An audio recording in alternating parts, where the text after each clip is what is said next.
ذرا شیخ عبدالقادر جیلانی رحمۃ اللہ علیہ ایک مرتبہ گائے ہانک رہے تھے تو غیبی آواز آئی کہ عبدالقادر ہم نے تجھے گائے ہانکنے کے لیے نہیں دنیا میں بھیجا ہے بلکہ دین پھیلانے کے لیے بھیجا ہے، ہمارا دین دنیا والوں تک پہنچاؤ۔ تو آپ عراق تشریف لے آئے اور وہاں مقیم ہو گئے۔ آپ کا جامع جو پہن لے تو سمجھ لیجیے گا اس کا دین اور دنیا دونوں ہی بہتر ہو جاتی ہیں کہ انما امرہ گر ہو جائے اس میں اعظم، انما امرہ گر ہو جائے اس میں اعظم تو کن فیکون، تو کبھی دشوار نہیں، یعنی کہ اگر کسی کا ہو جائے گا تو پھر تو ہی کہے گا کہ ہو جا تو بس وہ ہو جائے گا، یعنی کہ بندگی کے لطف اور بندہ نوازی کے مزے، بندگی کے لطف اور بندہ نوازی کے مزے پوچھ اس بندے سے جو بندے کا بندہ ہو گیا۔ جی پہلے بندے کا بندہ ہونا ہے پھر خدا تک پہنچنا ہے، یہی ایک راستہ ہے۔ یہ غلط ہے کہ ڈائریکٹ اللہ پر پہنچو، یہ نہیں، ڈائریکٹ جو ہے کسی شاہ پر کوئی نہیں پہنچ پاتا ہے، دنیا کا بھی طریقہ اصول یہی ہے۔ لہذا یہ ہے کہ پہلے ہم ایمان لائے رسول پر، کیونکہ ہمارا کلمہ پڑھنا وَأَشْهَدُ أَنَّ مُحَمَّدًا عَبْدُهُ وَرَسُولُهُ، کہ میں گواہی دیتا ہوں کہ محمد صلی اللہ علیہ وسلم بندے ہیں، ورسولو اور رسول ہے۔ رسول بعد میں کہا، یہ پہلے کہا آپ کے اسم کے بعد میں کہ محمد بندے ہیں،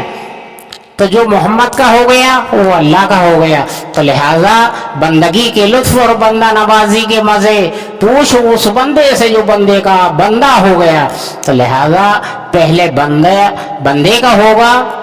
تب اپنے رب تک پہنچے گا، اس سے بندگی کرنا سیکھے گا بندے کا بندہ ہو کر۔ جی رب نہیں آئے گا بندگی سکھانے کے لیے، جی اس نے تو بھیج دیے، کم بیش 1,24,000 نبی و پیغمبر بھیجے ہیں اور باقی اولیاء بھیجے ہیں، جی اپنے ولیوں کو دنیا میں بھیجا ہے، جی ہاں۔ تو لہٰذا یہ ہے کہ آپ بندگی سیکھو، کسی کی خدمت میں رہو، کسی کے ہو کر رہو، کسی کی مان کر چلو، جی یعنی کہ آپ کا جامع جو پہن لے تو دنیا آخرت دونوں میں بھی ویاپار ہے۔ ایک مرتبہ کا واقعہ یہ ہے آپ کا کہ ایک ابر چھایا اور آواز آئی کہ عبدالقادر ہم نے تجھ پر تمام نمازیں معاف کی، تو آپ نے کہا کہ میرے نبی پر، اللہ کے محبوب پر تو اللہ نے معاف نہیں کی تھی، جی آخر دم تک پڑی تھی، تو مجھ پر کیسے معاف ہو سکتی ہیں؟ جی کیوں کر مجھ پر معاف ہو سکتی ہیں؟ تو پھر آواز آئی اس اوپر سے کہ عبدالقادر تیرے علم نے تجھے بچا لیا، تو آپ نے کہا کہ مردود شیطان اب دوسرا بار کر رہا ہے، جی لا حول ولا قوت الا باللہ العلی العظیم، تو وہ اور غائب ہو گیا۔ تو لہذا یہ ہے کہ علم کو حاصل کرو، طلب العلم فریضۃ علی کل مسلم وفی روایت مسلمہ، اور پھر کسی کے اللہ والے کے ہو کر رہو، جی اس کی مان کر چلو، اس کے نقش قدم پر چلو، کسی اللہ والے کی، جی جو بنے ہوئے صوفی وغیرہ ہوتے ہیں وہ نہیں، وہ صوفی کا مطلب بھی نہیں جانتے، جو بنے ہوئے خلیفہ ہوتے ہیں وہ خلافت کا مطلب بھی نہیں جانتے کہ خلیفہ کا معنی کیا ہے اور خلیفہ کا کام کیا ہے۔ تو لہذا یہ ہے کہ وہ کیا بندگی سکھائیں گے جو اپنے خطاب کے معنی نہیں جانتے ہیں، اس کا کام نہیں جانتے، تو کیا سکھائیں گے؟ لہذا یہ ہے کہ کسی صحیح عملی جامع والے کی، یہ نہیں کہ جس کی کہ تمام اہل دنیا تعریف کرتی ہو، جی ایسا نہیں ہے، یہ دورہ ہوتا ہے۔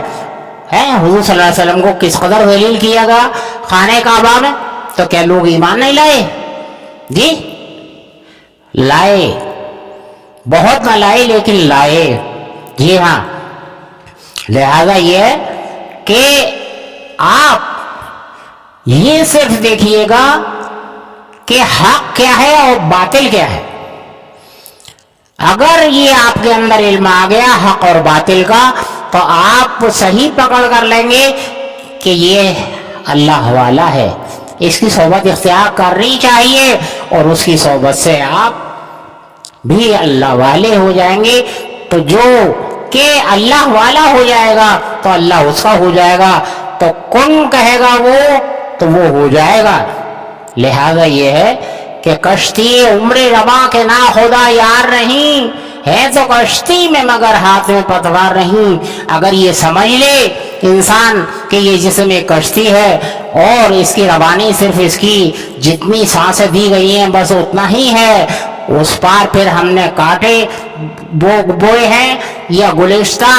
تو لہذا یہ ہے کہ اگر گلشتہ اس پار ایسے عمل کیے ہیں کہ گلشتہ تیار ہے، تو لہذا یہ ہے کہ اس کے پھر مزے مزے ہیں۔ تو لہذا یہ ہے کہ آپ صحیح علم حاصل کرو اور صحیح صحبت اختیار کرو، نہ کہ انکار کی، جی نہ کہ انکار کی کہ اسباب کا انکار۔ اللہ تعالیٰ کہہ رہا ہے کہ میں مسبب الاسباب ہوں، وہاں کہا جاتا ہے کہ کارخانے سے نہیں ہوتا، کھیتی سے نہیں ہوتا، دکان سے نہیں ہوتا،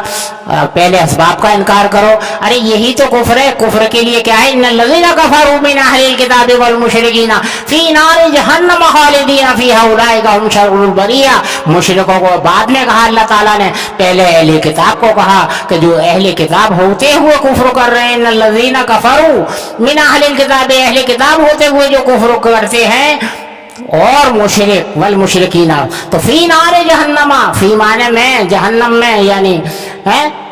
فی نار جہنم خالدین فیہا اولئک ھم شر البریہ،